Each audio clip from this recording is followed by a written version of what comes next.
তো তসবি চিনেন সবাই? একটা তসবির দাম কত? নিম্নেরটা বলেন। এই তসবি কিনবেন, যারা নাই তারা কিনবেন। তসবি হাতে নিয়ে আমল করা সুন্নতে সাহাবা। তসবি হাতে নিয়ে আমল করা, যারা সাহাবা মানে না আল্লাহর জাতের কসম তারা ভণ্ড। তাহলে তসবি হাতে নিয়ে আমল করা কি বেদাত? কি সুন্নতে? যারা সাহাবা মানে না এরা ৭২ দল জাহান্নামীদের অন্তর্ভুক্ত। কথা বুঝাইতে পারছি? তাহলে তসবি হাতে নিয়ে যদি চলেন ৩০০ লাগবে না, একবারও কি আল্লাহর নাম আসবে না? আসবে। তবে পবিত্র অবস্থায় তসবি পড়বেন, সবাই একটা একটা তসবি কিনবেন এবং ঘরে মাকে একটা তসবি দিবেন, নিজে কিনা। কি নিয়ত করা যায় না? এই যুবকেরা, তসবি ছোট তসবি কিনো। ওই যে আবার নাম্বারিং বাইরেছে, এডি করতে পারো, কিন্তু আমার কাছে বরকত মনে হয় না। ওলি আউলিয়া আল্লাহর প্রিয় বান্দা যারা, এরা যে আমলগুলো করছেন এর মধ্যে বরকত বেশি। এর মধ্যে বরকত দলিল নিবা দলিল। নবী বলেন আল বারাকাতু মা আকাবিরিকুম, বরকত তোমাদের আকাবিরিনদের মধ্যেই আছে। মুরব্বীদের মধ্যে আকাবির, আকবর, আকাবির বড় মুরব্বী, এটার ফার্সিতে বলে পীর। ফার্সি ভাষায় কি বলে? এই দ্বীনের লাইনে, তাসকিয়ার লাইনে, কলবের চিকিৎসার লাইনে। আরবিতে বলে শায়েখ। কি বলে? শায়েখ। শায়েখুন মানে মুরব্বী। ওই শায়েখুন অর্থ যা, পীর শব্দের অর্থও কি তা। তবে আল্লাহর লাইনে মুজাহাদা করনেওয়ালাদেরকে আল্লাহ আর একটা শব্দ বলছেন, মোহাব্বতের ওলি। কি বলছেন? ওলি শব্দ বহু বচন আউলিয়া। বহু বচন কি? আউলিয়া। তাহলে ওলি আউলিয়ার কথা কোরআনেও আছে, হাদিসেও আছে। এজন্য আমি সারা দেশে বলি, যারা বলে আমরা ওলি বা আউলিয়া মানি না, মূলত এরা কোরআন মানে না, হাদিসও মানে না। যারা কোরআন হাদিস মানবে না এরা হক না বাতিল? এরা কেমন বাতিল? এদেরকে যারা বাতিল বলবে না তারাও বাতিল।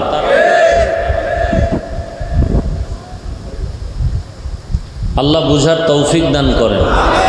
তাহলে তসবি কিনবেন তো? যুবকরা মাকে একটা তসবি কিনে দিবা, খুব দামি। পারবা না? বোনকে তসবি কিনে দিবা। তারা যত আমল করবে এর সওয়াব তুমিও পাইবা। মুরব্বীরা তসবি পড়বেন, না থাকলে কিনবেন। কি নিয়ত করা যায়? মানবেন কিনা? তবে এখন আমল থেকে দূরে সরাবার চক্রান্তই বেশি চলছে। আল্লাহ আমাদের সবাইকে মাফ করে দেন। তাহলে ৩০০ বার দরুদ পড়বেন তসবি হাতে নিয়ে। সময় থাকলে নামাজে যে দরুদ পড়ি, না থাকলে সংক্ষিপ্ত দরুদ সাল্লাল্লাহু আলাইহি ওয়া আলিহি ওয়াসাল্লাম, এভাবে আমল চালু রাখবেন প্রতিদিন। নবীজি বলছেন আহাব্বুল আমাল ইলাল্লাহি আদওয়ামুহা ওয়া ইন কাল্লা, আল্লাহর কাছে ছোট আমলটাই দামি যদি সব সময় করো। কয় সময়? সব সময়। ৩০০ বার প্রতিদিন আমল করবে বিনা ওযুতে। এরপরে ডান কাতে পবিত্র বিছানায় ঘুমাবেন, কেবলার দিকে চেহারাটা ঘুরাইয়া ইনশাআল্লাহ দরুদের আমলের বরকতে রাসূলের সাথে মুলাকাত। সুবহানাল্লাহ আসে না?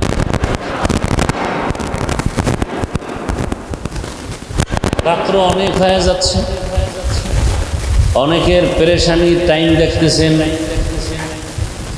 বাড়িওয়ালারা গেট লাগাই দিবে, সারা রাত রাস্তায় রাস্তায় ঘুরবেন।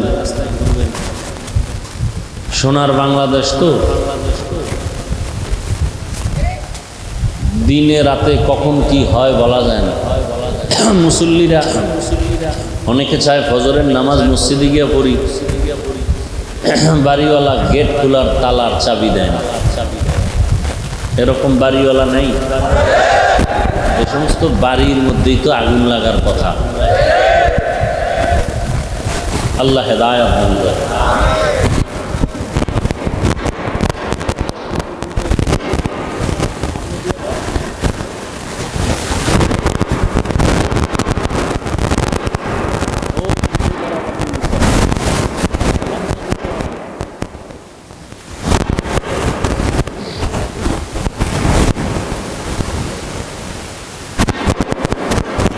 মিডিয়াওয়ালাদেরকে এক মিনিট একটু কথা বলি। সবাই তো আপনারা দামি মানুষ, আল্লাহ আপনাদের খেদমতে বারাকা দান করেন।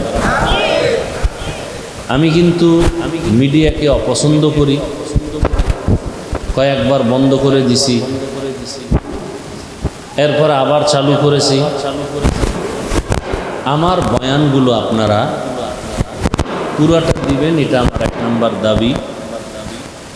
আমার বয়ান যদি আলাদা আপনারা 2-4 মিনিটের কাটিং করে দিতে চান, তাহলে আমার অনুমতি নিয়ে দিতে হবে।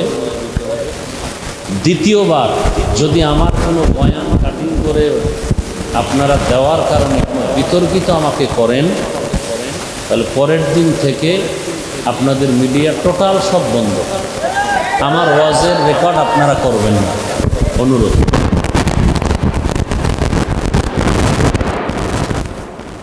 কম তো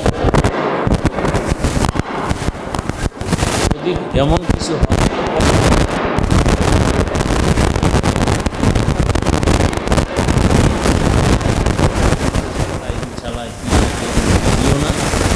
কেস হারলো, জিজ্ঞেস হারলো না, ফেরেশতারা জানার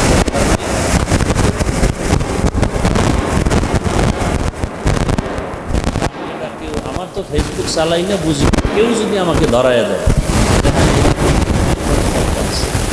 পরের দিন থেকে আপনারা আমার রেকর্ড করবেন।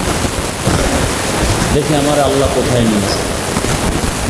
আপনারা ভুলেও আমার রেকর্ডে আসবেন না। বেয়াদবি ক্ষমা চেয়ে বলছি, কথাটা ভালো করে খেয়াল রাখবেন।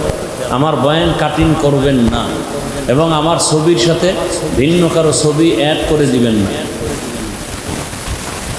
বয়ানে আপনি ছাড়তেছেন আমার ছবির সাথে ভিন্ন, অনেক সময় মহিলাদের ছবি, বাজে ছবি দিয়ে আপনারা এগুলো আল্লাহর কাছে কি জবাব দিবেন? এই যে আপনাদের কি হালাত,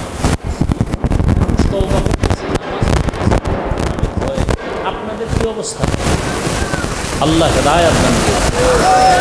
আল্লাহ আমাদের সবাইকে হেদায়েত দান করুন। আমি বিনয়ের সাথে অনুরোধ করে বললাম, আমি আর তদন্ত করব না। একটা লিঙ্ক যদি আসে আমাকে বিতর্কিত করার মতো, কারণ কথা বললে তো ভুল হতেই পারে। 2 ঘন্টা 1.5 ঘন্টা বয়ান করলে 2-1টা শব্দ উল্টা পাল্টা, চেষ্টা করি না, ভুলে বের হতে পারে। সেজন্য তো বয়ানে ক্ষমা চাই, আল্লাহর কাছে ক্ষমা চাই। মুমিন, প্রকৃত মুমিনের গুণ হলো গোপন রাখে।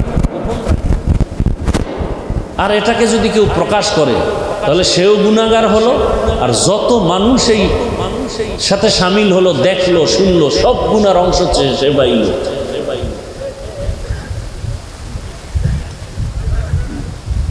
আল্লাহ সবাইকে বুঝার তৌফিক দান করুন।